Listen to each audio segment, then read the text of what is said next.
passage in those small portions of the urine formation. It is not blocking blood flow.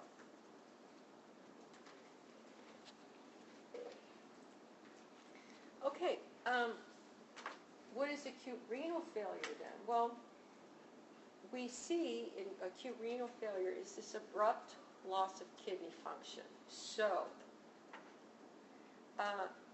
you end up with poor filtration at the glomerulus, or a decrease in glomerular filtration rate. You'll hear people talk about GFR, that is glomerular filtration rate. They have low urine formation.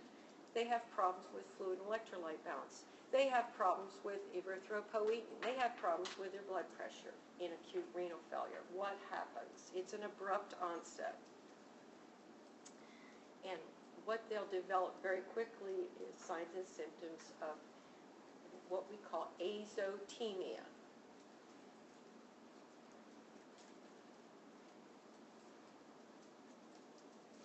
That's a buildup of urea, nitrogen, uric acid, and creatinine. Now, there's types of renal failure. Pre-renal acute renal failure is what I was saying here, is the renal failure is before the kidneys. Something happens before the blood gets to the kidneys.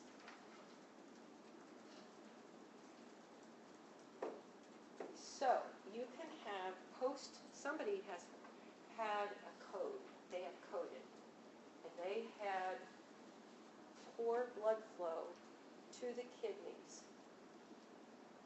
That can put them into acute renal failure.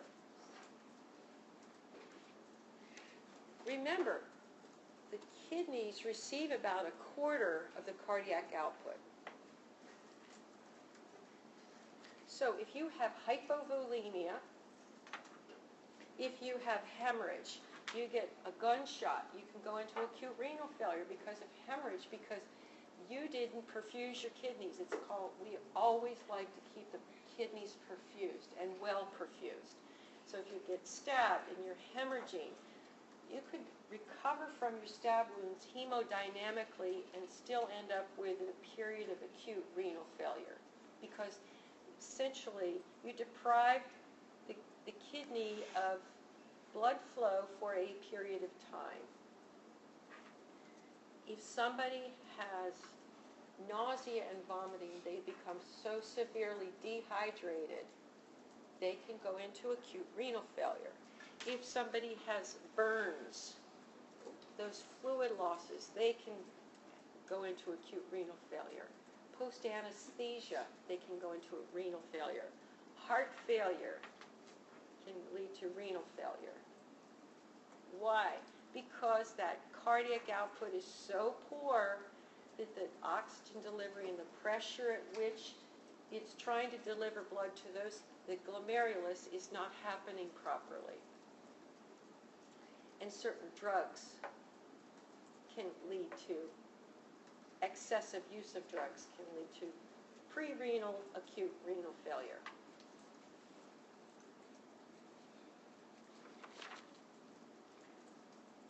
Another type of acute renal failure, think of it as within the kidneys now. So it wasn't before the kidneys, it wasn't something that happened before, it's now within the kidneys. And this is not the kidney, this is one little nephron of the kidney, but you think on a massive scale. Within the tissues of the kidneys, and this can be caused by meds, inflammation, and infection. So just what we talked about before, pyelonephritis, glomerulonephritis, those two, following a strep infection, something that damages the kidney itself within the kidney, can cause acute renal failure.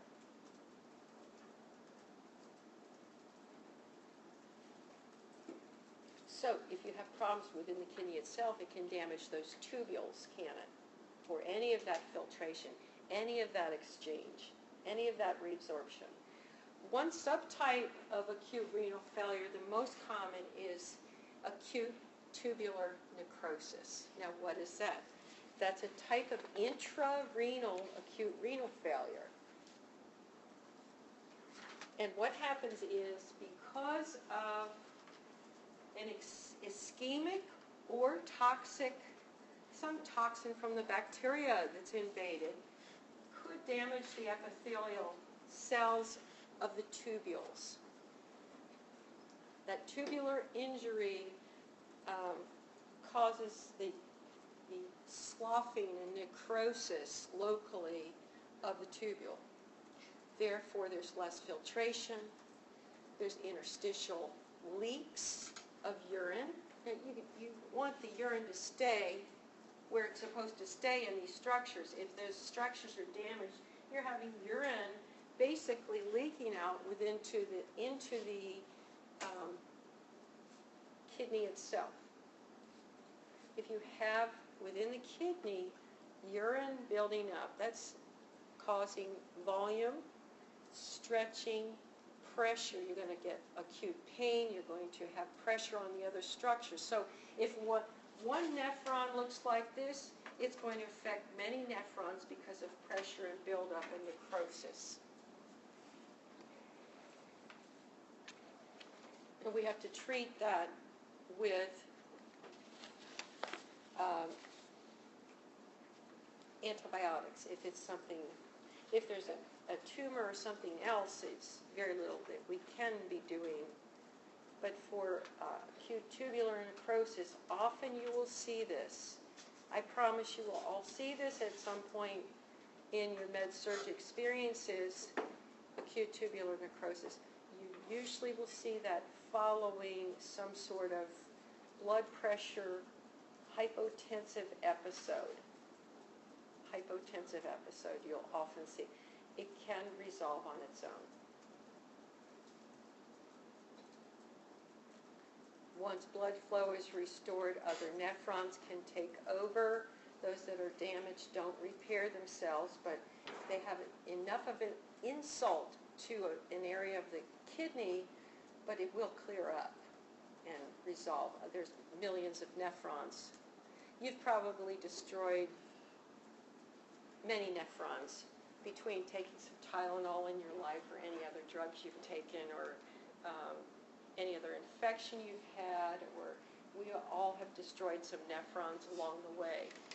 It's just how much are we destroying every day that we want to be careful of.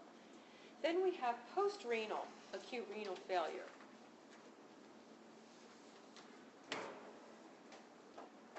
So when the blood is trying after the kidney, so I said the kidney forms the urine.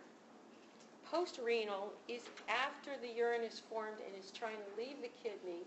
You can have post-renal acute renal failure. We won't see this quite as much, but if a guy has such an enlarged prostate that they can't urinate very well, that urine is going to back up into the bladder. It's therefore going to back up into the ureters. It's therefore going to back up into the kidney itself. If you have a kidney stone blocking the ureters, that urine can't get out.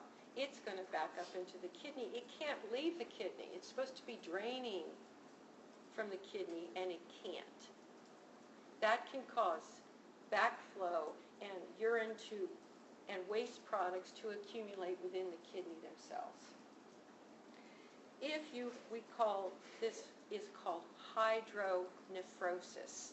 That is where water and waste and filtrate builds up in the kidney, causes pressure. Remember, each kidney, that little bean-shaped thing, is covered in a capsule that keeps it intact as an organ.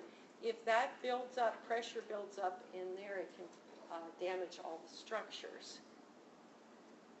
So in other words, the kidneys are becoming filled with urine, hydronephrosis. That's a very simple way to think of it. They're producing the urine up into a point, but they can't get it out. They can't drain it, so it builds up and causes necrosis of the structures.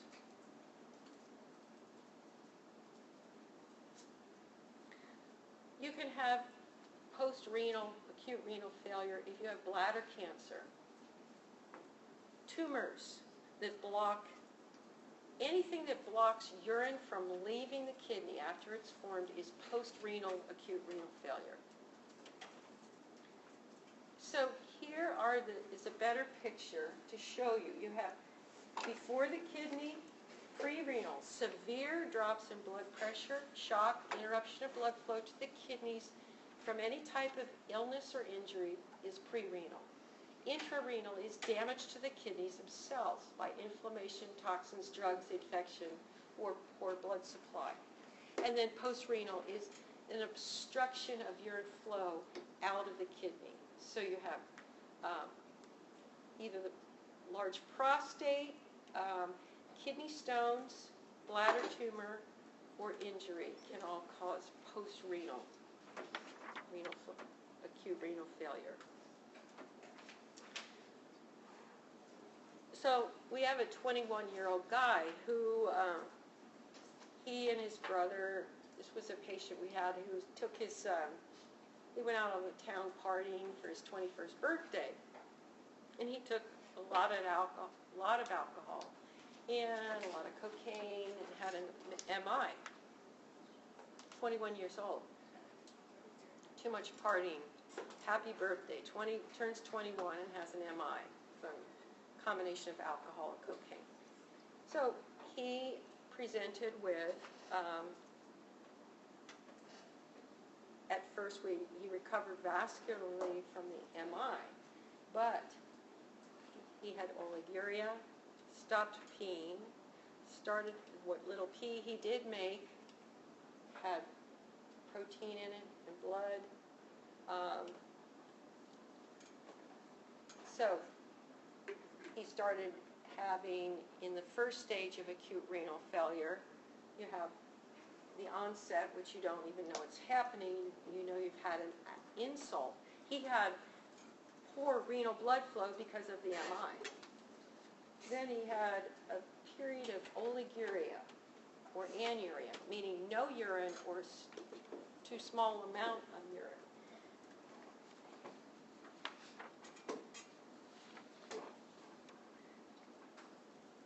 In the oliguric phase, you have to monitor carefully the intake and output. It isn't something you're going to delegate to ancillary personnel. This is an acute situation. You need to know exactly what's going on with this person's urine. Why are they not forming urine? Especially, they will need a Foley catheter. Decreased filtration is the reason. Anytime you look at the bag and you say, oh my gosh, there's so little urine and they've got plenty of fluids on board, you're thinking, that glomerulus, you should from now on, for the rest of your career, think, what's happening at the glomerulus? Why is this person not making urine? Why are they not filtering? They're going to have buildup of waste products, and they're going to start having fluid electrolyte imbalances. As the disease progresses, nitrogenous waste